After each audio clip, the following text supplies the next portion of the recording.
शाले काय करतेस ग?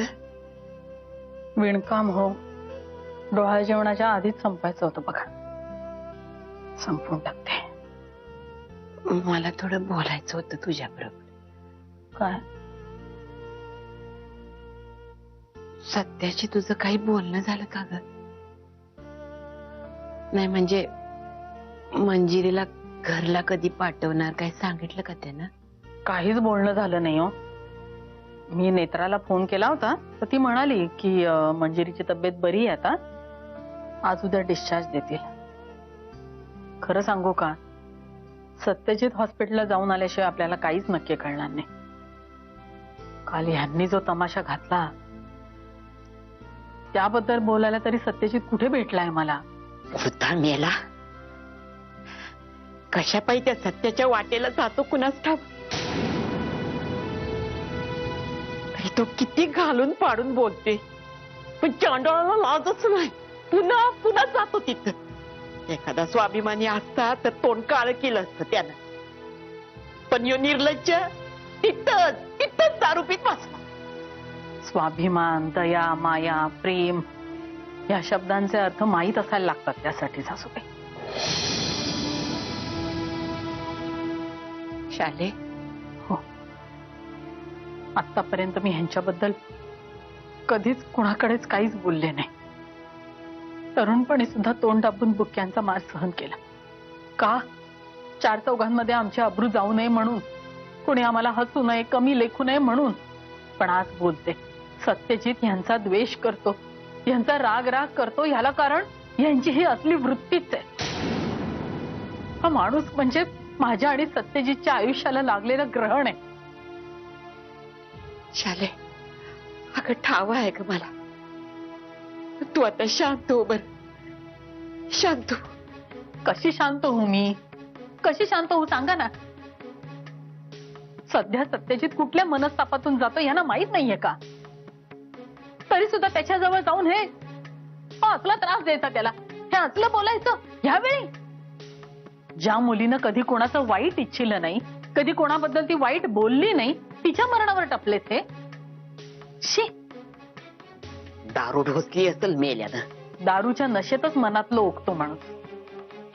ह्यांच्या मनात कुणाकुणाबद्दल काय काय गरळ आहे ना, ते कळलं आपल्याला कालच. अजय अजय बा कुठेतरी गेला. कुठे गेला ते ठाव नाही, पण मी सकाळच्याला उठलो तेव्हा तो कुठेतरी निघाला होता. मी विचारलं बी कुठे चालला म्हणून. मग काय म्हणला? तर तो म्हणला चाललोय मी इथून. तुमच्या समधींच्या उरावर बसायला परत येणार असं पण म्हणत होता तो. म्हणजे अजून मी भोग संपले नाही म्हणायचे नशिबातले. या मेल्याचा मुर्दा जाऊन कुठेतरी पडला असता ना तर लई बरं झालं असतं. सासूबाई त्याच्या पुढ्यात नको. अगं पण शाले,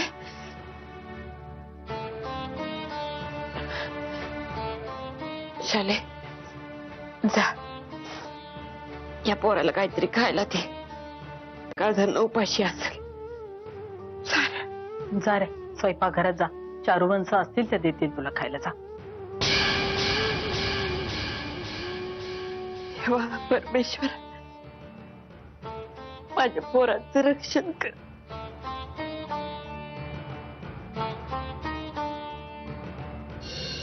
सत्यजित हे बघ, मी नवीन गेम डाउनलोड केला, खूप मस्त आहे. गेम? तुला काय गरज आहे ग गेम डाउनलोड करायची? त्या सुहासच्या जीवाशी खेळतेस तेवढं पुरेसं नाहीये का? काय प्रकार काय चालवलायस तू? आणि त्याला कुठल्या प्रश्नांची उत्तर देणं अपेक्षित आहे? मी एक एक करून प्रश्न विचार सत्यजित, मी तुझ्या सगळ्या प्रश्नांची उत्तरं देते. माझ्या समोर ही नाटकं नाही करायची. माझ्या प्रश्नांची उत्तरं हवी आहेत मला. हो मी देतेच आहे, मी नाही म्हणालेच नाहीये. सत्यजित तू ना सगळं सुहासला सांगून टाक. तो बिचारा ना खूप कन्फ्युज्ड आहे. आणखी नाही, त्याचं आणि माझं लग्न का होत नाहीये याचं कारणही त्याला सांग. त्याचा बिचाराचा ना एक प्रॉब्लेम आहे, त्याला गोष्टी पटकन समजत नाही. नाहीतर तू सगळं रामायण त्याला सांगशील आणि शेवटी तो विचारेल रामाची सीता कोण म्हणून. तुला ही सगळी मस्करी वाटते ना प्रिया? आणि तसंही तुला जे हवंय ते द्यायला मी तयार आहे. एक साधी सोपी अट घातली होती, सुहासशी लग्न कर, त्याच्या पुढच्या रात्री तुला जे हवंय ते मिळेल. पण तुझाच आडमुठेपणा नडतोय. तू खूप हुशार आहेस हे मी मान्य करते, पण समोरचा सुद्धा मूर्ख नाही. प्रत्येक वेळी तुझ्या मताप्रमाणे सगळं होणार नाही. कधी कधी समोरच्याची मतं सुद्धा महत्वाची असतात. प्रिया, सध्या परिस्थिती काय आहे आणि तू काय वागतेस याचं भान तरी ठेव जरा. तेच तर मी म्हणतेय, परिस्थिती ऑलरेडी एवढी कॉम्प्लिकेटेड आहे. तू आयुष्य का सोपं करून घेत नाहीयेस? हे बघ सत्यजित, आता तर मंजिरी सुद्धा कुठलेही प्रश्न विचारायच्या अवस्थेत नाहीये. आपल्यासाठी मैदान मोकळं आहे.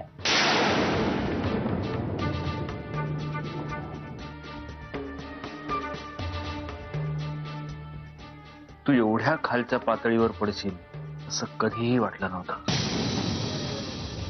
प्रेम प्रेम माणसाकडून काहीही करून घेऊ शकतो.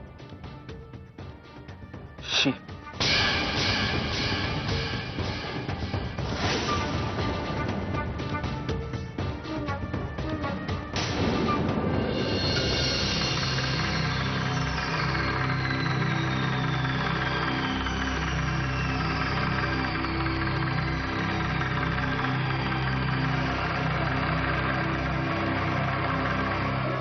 साहेब, साहेब एवढा वेळ झाला एक शब्दही बोलला नाही. काय बोलायचं? ढोळकरने आपलं एवढं नुकसान केलंय, त्याचं काहीतरी नुकसान केलं पाहिजे, काहीतरी मार्ग काढला पाहिजे. त्यासाठी कल्पना शक्तीला चालना दिली पाहिजे. दिली पाहिजे की नाही? म्हणून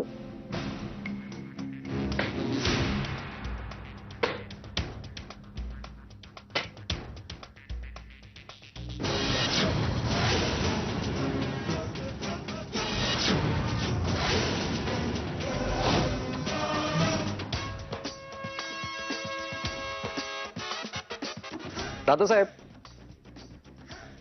कल्पनाशक्तीला चालना द्यायला सोबत माणसंही तशीच असावी लागतात. या अशा आडाड्यांचा घोळका घेऊन कोणी जग जिंकण्याची स्वप्न नाही बघू शकत, नाही का? त्यासाठी शूरवीरच लागतात. तुमचा हा शूरवीर आशिष तुमच्या सेवेत हजर आहे दादा.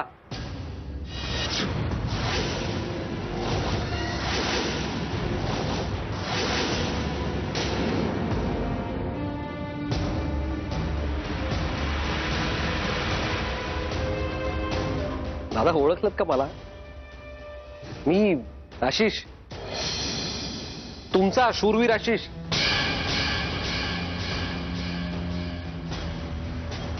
काय झालं, असं का बघताय माझ्याकडे?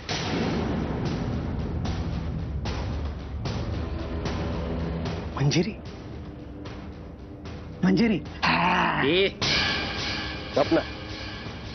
आता एवढं सगळं सलग बोललो, तुला कळलं नाही का मी वेडा नाही? भाजलं दादासाहेब. अहो, मी आत्ताच काय, पण मी कधीच वेडा नव्हतो. कधीपासून मी असा हा ठणठणीतच आहे. आणि हा काय तुमच्या तांबडे बाबांचा वगैरे चमत्कार नाहीये, ही माझी हुशारी आहे. साहेब, मी सांगितलं होतं याच्याविषयी.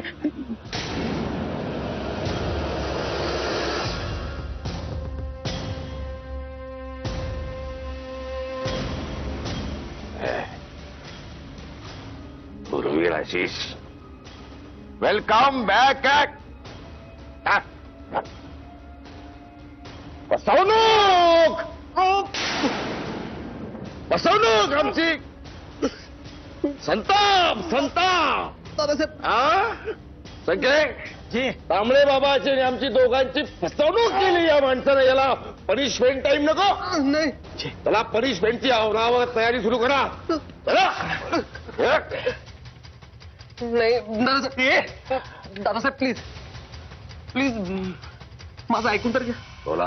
अहो, मी हे सगळं केलं तुमची फसवणूक करण्यासाठी नाही केलं, तर सत्यजित मुधोळकरचं आयुष्य उद्ध्वस्त करणं हाच माझा मूळ हेतू होता. आणि प्लीज तुम्ही माझ्या हेतूबद्दल शंका नका घेऊ. कारण तसं घडलं नाही, हा भाग वेगळा नाही. हे बघा, हवं तर मला मारा, पण निदान माझं थोडं ऐकून तरी घ्या. दादासाहेब, मला जर तुम्हाला फसवायचं असतं ना, तर मी स्वतःहून इथे तुमच्या समोर चालत आलो नसतो.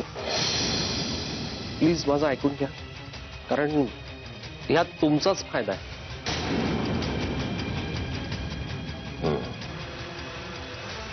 बोला. माझ्या डोक्यातला मास्टर प्लॅन तुम्हाला सांगायचा. नाही, त्यांची काही काळजी करू नका. संख्या आमचे स्वीय सहाय्यक आहेत. त्यांच्या तोंडातून बातमी बाहेर जायच्या आधी त्यांची डेड बॉडी या घरातून बाहेर जाईल, यावर त्यांची पूर्ण निष्ठा आहे. मोकळेपणानं बोला. नाही, मान्य आहे तुमचं, पण तरीही माझा स्वतःच्या सावलीवर सुद्धा विश्वास नाही. तुमच्या या सहाय्यकावर कसा ठेवू? नियमांना अपवाद असतात शूरवीर. मोकळेपणानं बोला.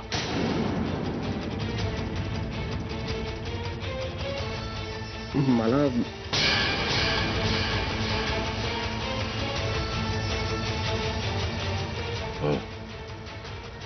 दादासाहेब, माझं असं म्हणणं आहे की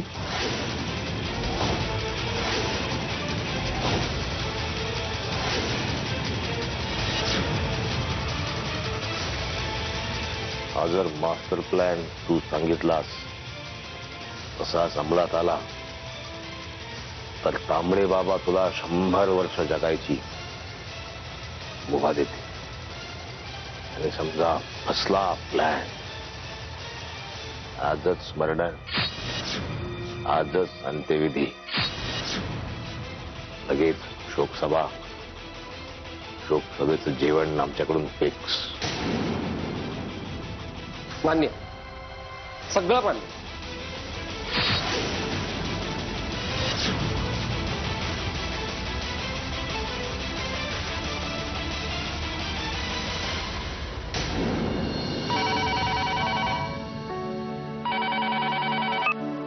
हॅलो. हा आई. हा सत्या, अरे तू भेटून आलास का डॉक्टरांना? काय म्हणाला डॉक्टर? सगळं काही ठीक आहे का? हो, मी आता डॉक्टरनाच भेटून येतोय. डॉक्टर म्हणतात काळजीचं काही कारण नाही. इनफॅक्ट आता मंजिरीला डिस्चार्ज देतात त्या. त्यांनी आता फक्त एवढंच सांगितलंय की मंजिरीची जरा जास्त काळजी घ्या. सगळ्यात महत्वाचं म्हणजे त्या म्हणतात तुमचं घर खूप मोठं आहे, त्यामुळे तिला आता एकटं सोडू नका. म्हणजे ती उद्या तिच्या बेडरूम मध्ये एकटीच असेल आणि काही झालं तर जवळ पाहिजे कोणतरी तिच्या सतत. हो, अरे मी स्वतः जातीने तिची काळजी घेईन सत्या. आणखीन काही? अजून काही म्हणजे असं विशेष काही नाही आई. त्या एवढंच म्हणाल्या की आता बाळ जितकं जास्त आईच्या पोटात राहील तितके त्याचे सर्व्हायव्हलचे चान्सेस. सर्व्हाइव्ह करू शकेल म्हणजे? नाही आई, म्हणजे अगं म्हणजे प्रीमॅच्युअर डिलिव्हरी झाली तरी बाळ जितकं जास्त मंजिरीच्या पोटात राहील तितकं ते जास्त सुदृढ होईल, एवढंच म्हणायचं होतं त्यांना. हे बघ मंजिरी आता सुखरूप आहे आणि मी तिला थोड्या वेळातच घेऊन घरी येतोय. बरं, आता बाकीचं सगळं आपण घरी आल्यावर बोलू. ओके? हो. चल बाय.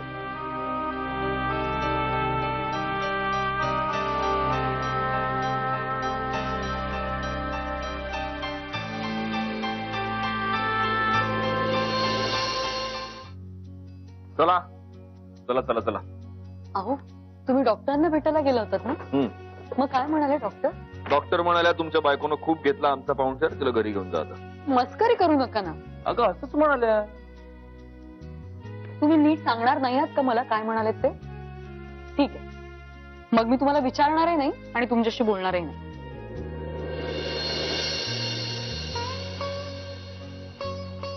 आणि राग खूप लवकर येतो ना तुला, नाकावरच असतो तुझ्या राग हल्ली.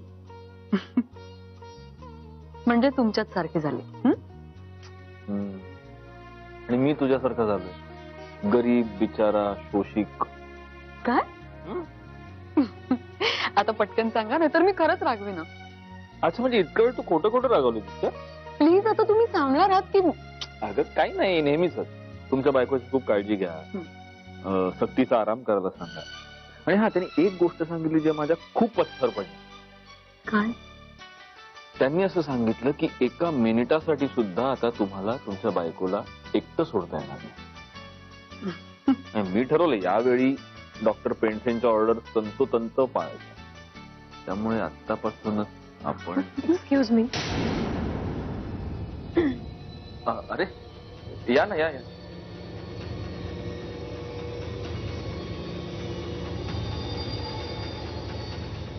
म्हटलं जाऊन मंजिरीताईंना भेटून यावं.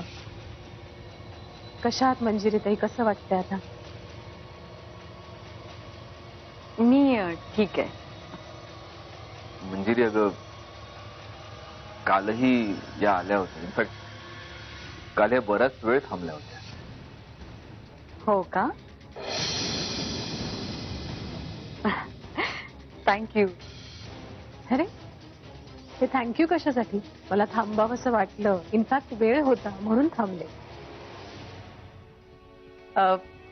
तुमच्यासाठी. ओ गेट वेल सून. छान आहेत नाही फुलं? थँक्यू. अहो परत थँक्यू कशासाठी? मला आवडलेत फुलं म्हणून कॉम्प्लिमेंट दिली मी फुलांसाठी.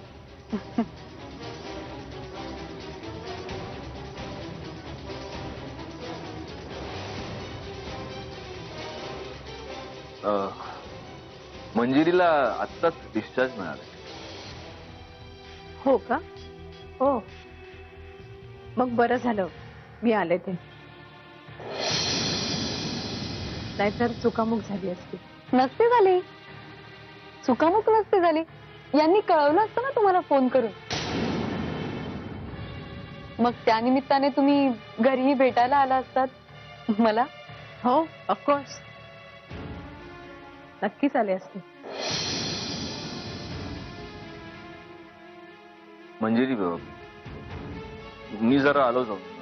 पेपर वर्क पूर्ण करायचं ना. तुम्ही ओ या no problem. Don't worry mister Mudholkar.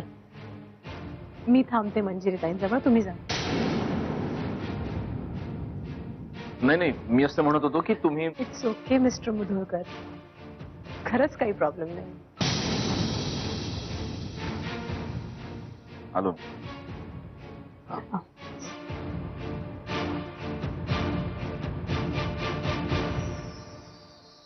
बसा ना.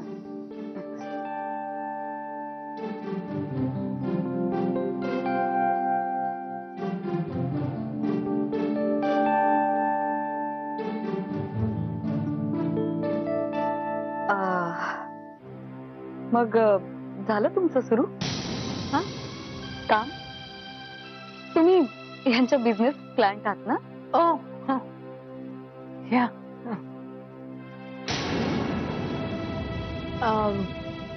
ऍक्च्युली लवकरात लवकर काम सुरू व्हावं अशी माझी इच्छा आहे. पण मिस्टर मुधोळकरांचं अजून नीट काही ठरत नाही. नाही होईल सुरू. कसं आहे सगळ्या गोष्टींसाठी योग जुळून यायला लागतात ना. हो खरंय. योगच जुळून यायला लागतात.